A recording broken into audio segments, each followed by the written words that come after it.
जय हिंद। चलिए इस वीडियो में हम समझते हैं कि जीडीपी क्या होता है और जीडीपी को कैसे निकाला जाता है और कैसे पता चलता है कि किसकी जीडीपी कितनी % बढ़ रही है और इंडिया जीडीपी के मामले में कहां पर खड़ा है।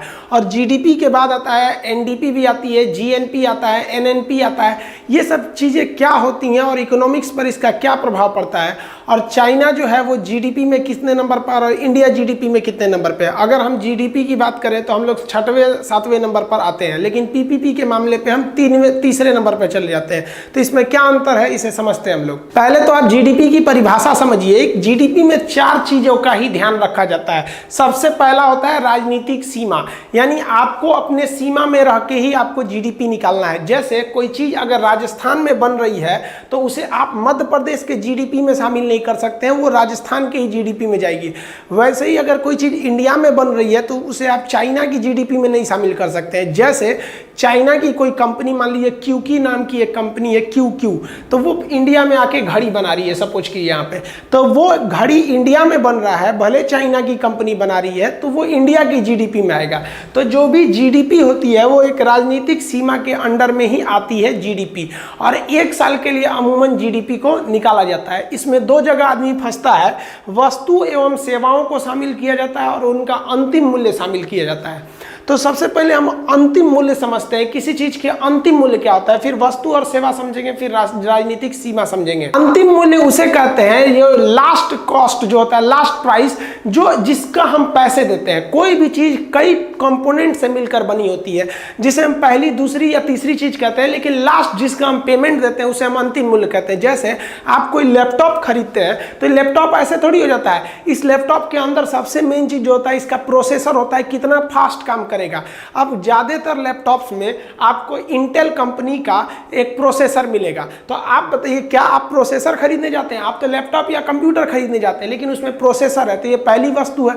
अब इसमें आपको विंडोज सॉफ्टवेयर मिलेगा। अब विंडोज किसका है? ये माइक्रोसॉफ्ट कंपनी का है। प्रोसेसर इंटेल कंपनी का है और लैपटॉप आपका मान लीजिए डेल कंपनी का है। तो आप जाते हैं खरीदने, तो आप इसका फाइनल पेमेंट देते हैं, अंतिम वस्तु का। डेल ये थोड़ी कहती कि भैया तुम 10,000 प्रोसेसर का दे दो, 2,000 विंडोज का दे दो, अब बाकी हमको दे दो। वो सारा का सारा चीज इसमें इंक्लूड रहता है।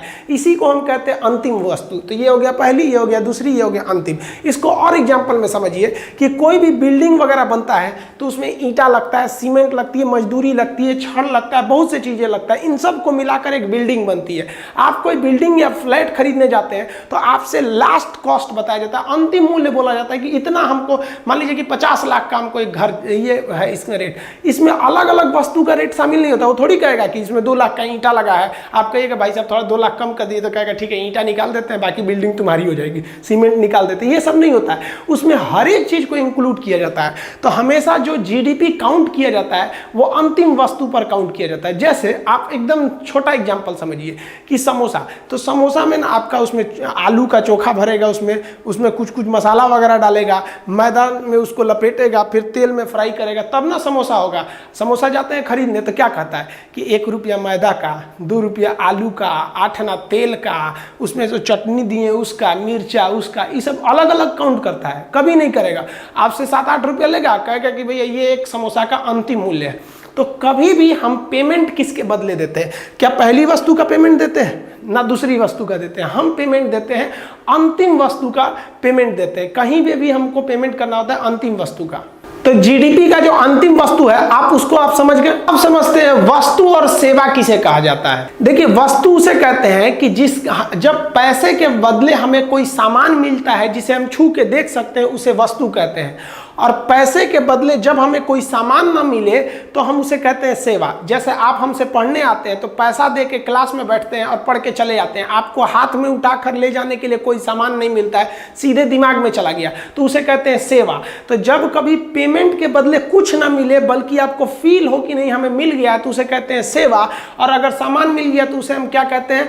वस्तु। जैसे आप होटल में खाना खाने जाते हैं तो जो मैनेजर को पैसे देते हैं वो आप पैसे उस वस्तु के बदले दिए जो उसने आपको खाने के लिए दिया, लेकिन जो वेटर को टिप देते हैं 10-20 रुपए, वो क्या है? वो सेवा के बदले दिए कि वेटर आपको ले आके रखा, नहीं तो खुद जाके आपको ले आना पड़ता।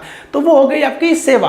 इंडिया में अलग अलग टाइप की वस्तुओं का निर्माण होता है, जैसे कार वगैरह का निर्माण हो गया, इलेक्ट्रिक सामानों का निर्माण हो गया, बिजली घर, कोयला, सीमेंट फैक्ट्री हो गया, मोबाइल बनते हैं, कैमरा बनता है, हर एक चीज के बनते हैं सब। आपके बिल्डिंग इक्विपमेंट में कुदारी, मान लीजिए करनी, बसूले, सब चीज बनते हैं सब यहाँ पे। ये जितनी चीजें बन रही है, जैसे हॉस्पिटल इक्विपमेंट हो गया, उसका ऑक्सीजन सिलेंडर बनेगा, आपका बेड बनता है, वेंटिलेटर बनता है, लाइट्स बनते हैं, ये आपका जो खेती के इक्विपमेंट होते हैं ये भी कहीं ना कहीं फैक्ट्री में बन रहे होते हैं सब। ये दूध बन रहा होता है, कोल्ड ड्रिंक, पेप्सी, ये सब जितनी चीजें हैं ये सब क्या है सब भाई, ये गुड्स है, सब सामान है जिसका उत्पादन इंडिया में हो रहा है। जैसे कपड़ा का उत्पादन हो गया, खेलने वाली चीजों का उत्पादन हो गया, ये सब क्या चीज आ जाते हैं, सब गुड्स हो जाते हैं सब। अब हिंदुस्तान में करोड़ों चीजें बनती हैं सब, इसका ही हिसाब रख लेना जीडीपी कहलाता है। तो जीडीपी में हम केवल वस्तु को तो शामिल करते हैं, साथ ही साथ हम सेवाओं को भी शामिल कर देते हैं। सेवा में देखेंगे तो जितना भी ट्रांसपोर्ट है वो सेवा तो करता है, पैसा लेता है, हमें कुछ देता थोड़ी है। एयर इंडिया के जहाज में बैठेंगे तो क्या जहाजिया दे देगा आपको, दिल्ली से उठा के आपको लखनऊ छोड़ देगा कि पूरा जहाज दे देगा आपको। ट्रेन हो गया, बस हो गया, कोई भी ट्रांसपोर्ट हो गया, वो क्या है, सेवा है, पैसा लेके बदले में हमें यहाँ से वहाँ पहुँचा देता है। बैंकिंग, LIC क्या है, सेवा है। स्कूल, कोचिंग, ये सब की सब क्या है, सब सर्विस सेक्टर है, सब सेवा का चीज हो गया आपका। जितने भी टेलीकॉम कंपनी है, जियो है, आप कहते हैं हेलो तो आपको क्या पहुंचा देता है यहाँ से वहाँ, केवल आपकी आवाज़ को पहुंचा देता है और आपके काम को आसान कर देता है। हालांकि हम सेक्टर्स पे एक अलग भी वीडियो बनाए हैं कि कितने सेक्टर्स के इंडस्ट्री होते हैं, तो ये भी सेवा सेक्टर होता है। ब्यूटी पार्लर में भी देखते हैं ना, यहाँ पे कोई चमगादड़ घुसती है, परी बन के निकल जाती है, तो ये क्या करता है, सेवा बन कर देता है उसका, एकदम बढ़िया से उसका कलर वलर बदल देता है, खूब मेकअप वेकअप करके। सैलून भी क्या है, वो सेवा है। जिम भी क्या है, सेवा है। तो जीडीपी में आप अंतिम वस्तु समझ गए, हमें किस चीज का प्राइस जोड़ना है, अंतिम वस्तु का, और किस किस चीज का। तो वस्तु और सेवा का अब आप सोचिए कि अकेले जियो कितना करोड़ कमाया, एयरटेल कितना कमाया, अमूल दूध वाला, सुधा दूध वाला, सोनी कंपनी वाला, अब बताइए कितनी कंपनियां हैं, वो कितना पैसा कमा रही होंगी। उन सारे के सारे को जोड़िएगा तो आपका क्या आएगा, इंडिया की जीडीपी निकलती है। अभी और कुछ है जीडीपी में, आप समझते हैं राजनीतिक सीमा, एक साल तो समझ में आ ही गया होगा कि साल किसे कहा जाता है। राजनीतिक सीमा क्या होता है, देखिए ये जो नक्शा दिख रहा है ये हमारा भौगोलिक सीमा है, भूगोल के हिसाब से। लेकिन इकोनॉमिक्स इस भूगोल के सीमा से भी बड़े सीमा को मानता है, वो कहता है हमको पॉलिटिकली बाउंड्री चाहिए, राजनीतिक सीमा। जैसे कोई यहाँ पर मछली पकड़ने चला आया तो ये इसकी राजनीतिक सीमा है। मान लीजिए यहाँ से कोई पेट्रोल निकाल रहा है, मछली पकड़ने वाला क्या हो गया, राजनीतिक सीमा। कोई यहाँ समुद्र से पेट्रोल निकाल रहा है तो ये हमारे भौगोलिक सीमा में नहीं है, लेकिन हमारे राजनीतिक सीमा की वजह से भी ये हमारी ही जीडीपी में आएगा। अब जैसे एयर इंडिया का जहाज है, अब वो इंडिया से गया, किसी को दुबई छोड़ के आया, तो इंडिया तो क्रॉस करके दुबई चला गया, तो आप कहेंगे कि आप बताए थे सर जीडीपी में हमारी अपनी सीमा होनी चाहिए। तो भौगोलिक सीमा नहीं, राजनीतिक सीमा। वो भले दुबई गया है, दिल्ली से गया है दुबई, लेकिन उस पर राजनीतिक रूप से भारत का अधिकार है। तो एयर इंडिया की सारी इनकम किस में आ जाएगी, जीडीपी में। हमारे जो दूतावास है, जैसे मान लीजिए पाकिस्तान में है, इंग्लैंड में, वो दूतावास, और वो दूतावास वहां पर किसी का काम करता है। जैसे मान लीजिए किसी का पासपोर्ट खत्म हो गया तो वहां पे फीस देगा ना कि भैया मेरा पासपोर्ट का डेट खत्म हो गया, आप बना दीजिए। तो वो जो फीस होती है एम्बेसी की, दूतावास की, वो हमारे भौगोलिक सीमा में नहीं है, लेकिन राजनीतिक सीमा में वो भी चली आती है। तो ये चारों चीज अगर याद हो गया तब हम आगे बढ़ते हैं जीडीपी समझाने के लिए। ये तो बेसिक चीज हो गया। तो जीडीपी में क्या रखते हैं, राजनीतिक सीमा के अंतर्गत एक साल में उत्पादित होने वाली सभी गुड्स यानी वस्तु एवं सर्विस यानी सेवाओं का अंतिम मूल्य को आप शामिल कर लेते हैं तो उसी को जीडीपी कहते हैं। मोदी जी ने कहा है ना कि हमें अपनी जीडीपी को 5 ट्रिलियन बनाना है। हालांकि अभी हम लोग 2.8 मतलब लगभग 3 ट्रिलियन पे हम लोग हैं, हमें जाना कहाँ है, 5 ट्रिलियन पर जाना है। अब जीडीपी का फुल फॉर्म होता है ग्रॉस डोमेस्टिक प्रोडक्ट। ग्रॉस का मतलब होता है सकल, सकल का मतलब है टोटल, टोटल मतलब समझ गए आगे, टोटल कितना आपने उत्पादित किया। तो ग्रॉस डोमेस्टिक मतलब अपने घर में यानी अपने देश अपनी सीमा के अंतर्गत आपने कितना उत्पादन किया, इसी को कहते हैं सकल घरेलू उत्पाद। यानी टोटल आपके घर में कितना उत्पादन हुआ उसी को हम क्या कहेंगे, जीडीपी। सपोज कर लीजिए ये हमारा इंडिया है, एक रफली हम ऐसे समझा दिए। यहाँ पर हमारी इंडिया की कई कंपनियां मिलकर, हम एक ही कंपनी को अभी कंसीडर करते हैं ताकि कैलकुलेशन में आसान हो। टाटा कंपनी ने मान लिया कि 100 रुपये का माल बनाया यहाँ पर, और एलजी कंपनी जो विदेश की कंपनी है, इसने यहाँ पर 50 रुपये का माल बनाया, तो हमारी जो जीडीपी हो गई वो कितनी हो गई, 150 रुपये हो गई। और मान लिया कि इंडिया का एक आदमी है जिसका नाम है रमेश, ये रमेश नाम का व्यक्ति सऊदी अरब में काम करने गया है, वहां जाके ये 10 रुपया कमा लिया। तो आप कहेंगे कि सर जीडीपी कितनी हुई, तो देखिए जीडीपी में हम अपनी सीमा के बाहर नहीं जाते हैं, तो हमारी जो जीडीपी हो गई ग्रॉस डोमेस्टिक प्रोडक्ट, यहाँ डोमेस्टिक शब्द ध्यान दीजिएगा कि घरेलू उत्पाद हमारे घर में कितना हुआ है, तो ये घरेलू उत्पाद कितना हो जाएगा, जीडीपी हमारा 50 और ये 100 150 हो जाएगा। जबकि रमेश की आय को हम नहीं शामिल करेंगे क्योंकि वह सीमा के बाहर चला गया। भले हमारा है तो क्या हुआ, हमारी सीमा के बाहर गया, हम उसे शामिल नहीं करते हैं। तो जीडीपी जो होता है ये अच्छा भी है और ख़राब भी है। जीडीपी से हमें ये पता चलता है कि हमारे यहाँ किसी चीज़ का उत्पादन कितना हो रहा है। अगर जीडीपी ज़्यादा है तो आपके यहाँ उत्पादन ज़्यादा हो रहा है, इसका मतलब आपके यहाँ लोगों को रोजगार ज़्यादा मिलेगा और सरकार को टैक्स ज़्यादा मिलेगा। और विदेशी कंपनियाँ भी इसको अच्छा मानती है कि उत्पादन ज़्यादा हो रहा है, इसका मतलब वहाँ उत्पादन करने की क्षमता ज़्यादा है, तभी तो उत्पादन ज्यादा हो रहा है। क्या रेगिस्तान में कभी बागीचे का उत्पादन हो सकता है? नहीं हो सकता है। जहां हरी भरी फसल उग रही है मतलब वहां की जमीन अच्छी है। तो जीडीपी अच्छा मतलब आपका देश अच्छा, और जीडीपी चौपट मतलब आपका देश का चौपट होना फिक्स है। लेकिन जीडीपी का मतलब ये हरगिज नहीं कि ये सारा का सारा पैसा आपको आने वाला है। ये अलग बात है कि एलजी कंपनी हमें रोजगार देगी, एलजी कंपनी भारत सरकार को टैक्स देगी, लेकिन एलजी कंपनी अपना टोटल मुनाफा अपने देश में लेके जाएगी। और ये रमेश जो है ये 10 रुपया भले भारत के बाहर कमा रहा है, लेकिन ये भारत को भेजेगा। तो जीडीपी जो है वो ग्रॉस यानी टोटल डोमेस्टिक प्रोडक्ट को दिखा रहा है, आपके घरेलू उत्पाद को दिखा रहा है, लेकिन ये आपके अपने प्रोडक्ट को नहीं दिखा रहा होता है। लेकिन अगर हम आपको कह दें कि ये जीडीपी आपके नेशनल प्रोडक्ट है, आपका राष्ट्रीय उत्पाद है, तो गलत है। ये राष्ट्रीय उत्पाद नहीं है, ये हमारे घरेलू एरिया में उत्पादित हो रहा है, लेकिन 100% ये हमारा नहीं है। इससे यही दिखता है कि सरकार को टैक्स ज़्यादा मिलेगा, रोजगार होगा और उस देश का उत्पादन क्षमता बढ़ेगा। इसे देखकर विदेशी कंपनियां भारत में आएंगी। तो अब बात कर लेते हैं उस पैसे का जो भारत के काम में आने वाला है, यानी जो हमारे राष्ट्र का पैसा है, नेशनल इनकम है, तो उसे कहते हैं ग्रॉस। देखिए मैथ में टोटल चीज़ों को हम टोटल कहते हैं, लेकिन इकोनॉमिक्स में हम टोटल ना करके ग्रॉस कहते हैं। तो ग्रॉस नेशनल प्रोडक्ट, सकल राष्ट्रीय उत्पाद, देखिए वो घरेलू था यानी हमारे घर में हो रहा था, और ये हमारे राष्ट्र का पैसा है, तो इसलिए इसको हम शॉर्टकट में जीएनपी कहते हैं। अब आप ही से कहते हैं जीएनपी यानी राष्ट्र का पैसा कैसे निकालेंगे? आप इस जीडीपी में से यानी जो इस बाउंड्री के अंदर है, इसमें से आप ये विदेशी वाला पैसा निकाल दीजिए और ये जो बाहर है रमेश इसको जोड़ दीजिए, तो ये क्या बन जाएगा? आपका जीएनपी बन जाएगा। तो हम ये लिख सकते हैं कि जीएनपी बराबर जो जीडीपी है, इसी जीडीपी में हम रमेश के पैसे को जोड़ दें और ये एलजी का पैसा घटा दें, तो हमें क्या मिल जाएगा? जीएनपी मिल जाएगा। तो इसी को कहते हैं प्लस एक्स माइनस वाई। यहाँ हम x किसको मान लिए हैं? रमेश के पैसा को x मान लिए हैं, और जो एलजी का पैसा उसे हम y मान लिए हैं। तो इसे को कहते हैं हम जीएनपी। यहाँ जीएनपी कितना हो गया भाई? तो आप देखिए जीडीपी यहाँ पर ये 100 रुपया हमारा क्या है? टाटा का, इंडिया का ही, और रमेश वाला 10 जोड़ दीजिए, 110 हमारा क्या हो जाएगा? जीएनपी।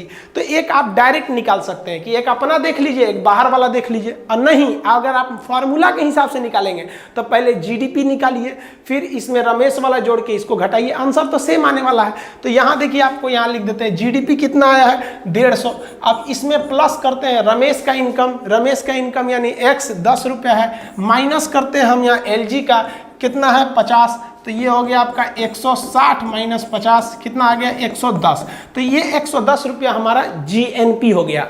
अब आप बताइए, हमारा जीडीपी ज्यादा दिख रहा था, लेकिन जो हमारे काम लायक था जीएनपी वो तो कम हो गया। तो अमूमन जो देखा जाता है वो जीडीपी बड़ा होता है और जीएनपी छोटा होता है। लेकिन एक अर्थव्यवस्था होती है, एक इकोनॉमी होती है जिसे कहते हैं क्लोज्ड इकोनॉमी। क्लोज्ड इकोनॉमी को हम कहते हैं बंद अर्थव्यवस्था। उसमें ना आयात हो सकता है ना निर्यात हो सकता है। तो जब आयात नहीं होगा, निर्यात नहीं होगा, तो इस फॉर्मूला के हिसाब से देखिए ना एक्स और वाई ये दोनों नहीं रहेंगे तो उस कंडीशन में जीडीपी और जीएनपी क्या हो जाएंगे, बराबर हो जाएंगे। एक और कंडीशन है जीडीपी और जीएनपी के बराबर होने का, वो क्या है कि जितनी मात्रा में मान लीजिए एलजी ने कमाया उतनी ही मात्रा में अगर सुरेश भी कमा ले तो भी जीडीपी जीएनपी के बराबर हो जाएगा। यानी बंद अर्थव्यवस्था में या निर्यात और आयात यानी एक्सपोर्ट इंपोर्ट बराबर हो जाने की स्थिति में जीएनपी और एनएनपी बराबर हो जाते हैं। अभी जो कंडीशन देख रहे हैं इसमें जीडीपी ज्यादा है और जीएनपी कम है, इसका मतलब है कि विदेश वाला आपके यहाँ घुस के ज्यादा कमा ले रहा है। देखिए अगर जीएनपी घट गया तो इसका मतलब ये हुआ कि विदेश वाला आपके यहाँ से कमा के ज्यादा चला गया, इसलिए जीएनपी घट गया है। जीएनपी को ज्यादा रहना चाहिए अगर आपको ज्यादा फायदा चाहिए तब, लेकिन ऐसा नहीं है, जीडीपी से भी फायदा होता है हम लोग को टैक्स जो मिल जाते होते हैं। तो जीडीपी और जीएनपी आप समझ में आ गया। जैसे हम आपको एग्जांपल देते हैं, आप बताएंगे जो जियो है, रिलायंस जियो, ये जो जितनी चीज सर्विस का जो उत्पादन कर रहा है वो किस में जाएगा, वो इधर से तो जीडीपी में जाएगा ही जाएगा, साथ ही साथ वो जीएनपी में भी आएगा क्योंकि वो इंडिया का नेशनल चीज है। लेकिन अगर आप वोडाफोन की बात करेंगे तो वोडाफोन हमारे जीडीपी में जाएगा लेकिन वो हमारे जीएनपी में नहीं आएगा। तो जीडीपी जीएनपी में आप खुद से डिसाइड कीजिएगा कि कौन सी कंपनी जीडीपी में तो जितनी कंपनी आप इंडिया में देख रहे हैं सब आएगी, लेकिन उसमें से आप छांटिए जो इंडियन होंगी वो कहां चली आएंगी, सब जीएनपी में आ जाएंगी सब। अब इसमें एक नया चीज आता है, आप जीडीपी में देखेंगे तो इससे भी आता है कि एनडीपी, और जीएनपी में देखेंगे तो इसमें भी आता है एनएनपी, यानी दोनों चीजों के पहला अक्षर जी को हटा के वहां एन लगा दिया जाता है, यानी नेट पर वैल्यू क्या होती है। तो देखिए नेट किसको कहा जाता है, जैसे मान लिया कि हमने किसी चीज का उत्पादन किया, जैसे एलईडी बल्ब का उत्पादन किया, 10 एलईडी बल्ब का उत्पादन किया, लेकिन उसमें से एक एलईडी बल्ब फ्यूज निकल गया और एक एलईडी बल्ब कहीं गिर कर टूट गया, यानी दो मेरा बर्बाद हो गया, तो इसे हम डिप्रेसिएशन कहते हैं। तो दो ठो जो बर्बाद हो गया ये हमारा जो ग्रॉस प्रोडक्शन था, टोटल उत्पादन था, वो तो था 10 एलईडी बल्ब का, लेकिन टूट फूट हो गया 2 ठो का, तो नेट प्रोडक्ट नहीं है। अब हमको नेट मेरी वैल्यू आएगी केवल 8 एलईडी बल्ब के बराबर। देखिए अब नेट वैल्यू कैसे निकालते हैं, जैसे यहां जीडीपी है तो ये ग्रॉस वैल्यू है यानी टोटल है, नेट वैल्यू नहीं है। नेट निकालने के लिए जी हटा के वहां एन लिखना पड़ेगा। तो एनडीपी क्या होता है, नेट डोमेस्टिक प्रोडक्ट। तो यहां मान लीजिए कि टाटा ने बनाया था यहां पे आपका 100 रुपए का सामान और एलजी ने बनाया था 50 रुपए का, टोटल आपकी जीडीपी हुई थी 150 रुपए की, और पता चला इसमें 10 रुपए का सामान टूट फूट गया। तो आप यहां पे इसमें से 10 रुपया माइनस करिएगा तो आपकी टोटल एनडीपी कितनी हो गई, 10 रुपये आपको माइनस करना पड़ेगा डी की वैल्यू। तो जीडीपी थी आपकी 150, 10 रुपए का सामान टूट गया, आपकी एनडीपी कितनी हो गई भाई, आपकी एनडीपी हो गई 140 रुपए की। अब इसमें से भी देखिएगा तो ऐसा भी तो हो सकता है कि टाटा का 8 रुपए का सामान टूटा होगा और एलजी के 2 रुपए का सामान में टूट फूट या मशीनों में घिसावट आई होगी, तो टोटल हमने डी की वैल्यू कितनी लगाई थी, 10 रुपए। तो यहां पे आप बताइए जीडीपी तो 150 था, लेकिन एनडीपी जो टूट फूट निकालने के बाद नेट वैल्यू आया था, यानी शुद्ध घरेलू उत्पाद, नेट को बोलते हैं शुद्ध, वो कितना आ गया 140। और अगर हम यहीं इधर कह दे कि नहीं इधर भी बताइए जीएनपी में भी टूट फूट निकाल कर नेट वैल्यू निकालिए, तो नेट वैल्यू में हम क्या करते हैं, मूल्य ह्रास घटा देते हैं यानी डिप्रेसिएशन। अब आप बताइए इसमें क्या किए थे कि हमने जीडीपी में से हमने किसको निकाल दिया था, जीएनपी कैसे निकाला जाता है, टोटल अपना वाला यानी टाटा वाला निकाल दीजिए और रमेश वाला। अब देखिए टाटा का यहां पर इनकम कितना था भाई साहब, 100 रुपए, तो टाटा का था 100 और रमेश का कितना था 10, तो टोटल हमारा जीएनपी कितना आ गया 110। लेकिन रमेश वाले में तो किसी भी प्रकार का मूल्य ह्रास यानी डिप्रेसिएशन टूट फूट नहीं हुआ, लेकिन टाटा का सामान कितना का टूट गया था 8 रुपए का। तो फिर यहां पर डी की वैल्यू कितनी आ गई है 8, तो यहां जीएनपी कितना है 110 और 8 टूट फूट है, यानी यहां पर कितना आ गया आपका जीएनपी 102 रुपए आ गए यहां पर। तो ये मूल्य ह्रास यानी डिप्रेसिएशन अगर आप घटा देते हैं तो उसे हम शुद्ध वैल्यू या नेट वैल्यू कहते हैं। ये दोनों में शुद्ध वैल्यू निकाला जाता है, जीडीपी साइड से भी और जीएनपी साइड से भी निकाला जाता है। दोनों के लिए फॉर्मूला एक कि टूट फूट घटाइए। यहां हमने 10 रुपये टूट फूट को घटाया क्योंकि 2 रुपये के टूट फूट एलजी में हुआ था और टाटा में हुआ था, लेकिन यहां हम केवल 8 रुपये ही घटाए क्योंकि जीएनपी यानी नेशनल प्रोडक्ट में हम तो एलजी वाले को शामिल ही नहीं किए तो उसके टूट फूट को क्यों शामिल करेंगे। तो आप ये समझ गए कि कितने टाइप के होते हैं। यहाँ 4 चीज आप समझे, जीडीपी, जीएनपी, और दोनों का शुद्ध वैल्यू यानी एनडीपी और एनएनपी को आप समझे, चारों टाइप को। अगर आप भारत की जीडीपी की बात करेंगे तो ट्रिलियम में होगा। ट्रिलियम कैसे, देखिए ध्यान से, अंग्रेज जो इंग्लिश पद्धति होती है, हम लोग तो 2 जीरो को फॉलो करते हैं, वो लोग 000 को फॉलो करते हैं। यानी 3 ठो अगर जीरो आप बना दिए यहाँ पर तो आप समझिए कि ये 1000 वैल्यू है 3 जीरो पर। 3 जीरो और लिखिए तो ये 1000 के बाद एक ही बार किस में चला जाता है, मिलियन में। और 3 जीरो कर दीजिएगा तो ये चला जाएगा बिलियन में। और 3 जीरो कर दीजिएगा तो ये चला जाएगा ट्रिलियम में। तो ये ट्रिलियम होता है, इतना ही। अब हमको अपनी जीडीपी कितनी करनी है भाई, तो हमको जीडीपी करनी है 5 ट्रिलियम करनी है, 5 ट्रिलियम। तो 5 ट्रिलियन डॉलर जीडीपी करने में अभी बहुत ज्यादा टाइम लग जाएगा। तो अभी यहाँ देखिए हम लोग की जो जीडीपी आगे अटकी है वो 6वें या 7वें स्थान पर रहती है, क्योंकि दोनों में ज्यादा का अंतर नहीं है। हमसे थोड़ा सा नीचे है फ्रांस, कभी फ्रांस आगे चला जाता है तो कभी हम पीछे चले जाते हैं। अभी फ्रांस हमसे थोड़ा सा आगे निकल गया है जीडीपी के मामले में। अब उसके कई रीजन थे जो जीडीपी में आगे निकल गया। देखिए इस जीडीपी में हम लोग का जो यहाँ पे जीडीपी आपको दिख रहा है लगभग 3 ट्रिलियन डॉलर की। तो ये जो जीडीपी में आप भी बताइए, जितने चीजों का आप यूज कर रहे हैं वो कहीं ना कहीं बनी होगी और जीडीपी में जुड़ गया होगा, उसकी वैल्यू जुड़ गई होगी। अगर अभी ये बात करेंगे तो हम जिस बोर्ड पर पढ़ा रहे हैं ये भी उत्पादन हुआ होगा, ये भी जीडीपी में आया है। कैमरा भी जीडीपी में, हमारा कपड़ा भी जीडीपी, माइक भी जीडीपी में, हर चीज तो जीडीपी में जुड़ा होगा ना कहीं से। हर चीज जीडीपी में जुड़ा होता है। हम मुंह धुल रहे हैं जो फेस वॉश से, वो भी तो जीडीपी में आएगा। तो वो सबको जोड़े हुए तो इतना आया होगा। हमारी जो जीडीपी थी वो 5वें नंबर पे पहुंच गई थी, एकदम समझिए ब्रिटेन को पीछे करते हुए। लेकिन कुछ गलत स्टेप हो गया, किस वजह से, कि हम लोगों ने जो नोटबंदी किया, तो वो नोटबंदी का जो एक सपना था कि हम लोग बहुत ज़्यादा करप्शन कम हो जाएगा, काला धन आ जाएगा, वो पूरा नहीं हो पाया। और इस नोटबंदी का नतीजा ये हुआ कि जितने भी एमएसएमई उद्योग थे, इस एमएसएमई बहुत महत्वपूर्ण भूमिका निभाते हैं। अगर हमसे कोई कहे कि भारत को बर्बाद कैसे करना है तो एमएसएमई को बर्बाद कर दो, और भारत को आबाद कैसे करना है तो एमएसएमई को आबाद कर दो। इसलिए मोदी जी भी सुने होंगे, अभी हाल ही में निर्मला सीतारमण ने एमएसएमई के लिए अलग से घोषणा किया था। तो ये एमएसएमई छोटे व्यापार को कहा जाता है, जिसमें छोटे मोटे उद्योग आते हैं, जैसे कहीं कलम बन रहा है, कॉपी बन रहा है, आइसक्रीम, कुरकुरे, ये सब मास्क बन रहा है, छोटे मोटे कपड़े का उद्योग है। आप ज्यादातर एमएसएमईज का ही यूज करते हैं। जितने छोटे मोटे चीज होते हैं वो एमएसएमई इंडस्ट्रीज के अंतर्गत आते हैं, जिसे हम लोग कहते हैं इस माइक्रो, स्मॉल एंड मीडियम। इसका सेपरेट वीडियो हम डिस्क्रिप्शन में लिंक दे देंगे, उसको आप जरूर देखिएगा एमएसएमईज को। तो नोटबंदी की वजह से ये एमएसएमई उद्योग पूरी तरह से बर्बाद हो गए, क्योंकि ये ज्यादातर बिजनेस कैश में करते थे। और जैसे नोटबंदी हुआ था नवंबर में, तो 4-5 महीने तक पूरी तरह कैश की कमी आ गई थी। अब ये लोग जैसे अपने को थोड़ा बहुत सुधारते बेचारे एमएसएमई ने, कि तब तक ठोक दिया लोगों ने जीएसटी। और जीएसटी की जो 4 प्रकार है, सीजीएसटी, एसजीएसटी, यूटीजीएसटी और आईजीएसटी, ये अभी भी गवर्नमेंट अच्छे से समझाई ही नहीं है। और गवर्नमेंट जिन्हें समझाने के लिए भेजती है, पता नहीं कैसे कैसे टीचर भेज देती है कि जीएसटी नहीं समझा पाते। मामूली चीज है जीएसटी, हमारे हिसाब से 15 मिनट में जीएसटी उसको भी समझ में आ जाएगा जो 80 साल की उम्र का है और जीवन में कभी स्कूल नहीं गया है।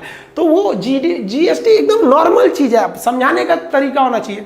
तो जीडीपी का हम आपको, जैसे जीडीपी खत्म होगा हम आपको जीएसटी के बारे में बताएंगे। तो एमएसएमई तो नोटबंदी का मार झेल ही रहे थे, तब तक जीएसटी आ गया, उनकी और कमर तोड़ के रख दिया। इस वजह से हमारा बहुत बड़ा उद्योग गिर गया और हमारी जीडीपी धड़धड़ाते गई। और ऑटोमोबाइल सेक्टर में तो गवर्नमेंट ने थोड़ी सी लापरवाही कर दी, तो हमारा ऑटोमोबाइल सेक्टर गिर गया।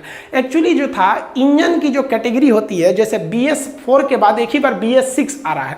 BS का मतलब होता है भारत स्टेज।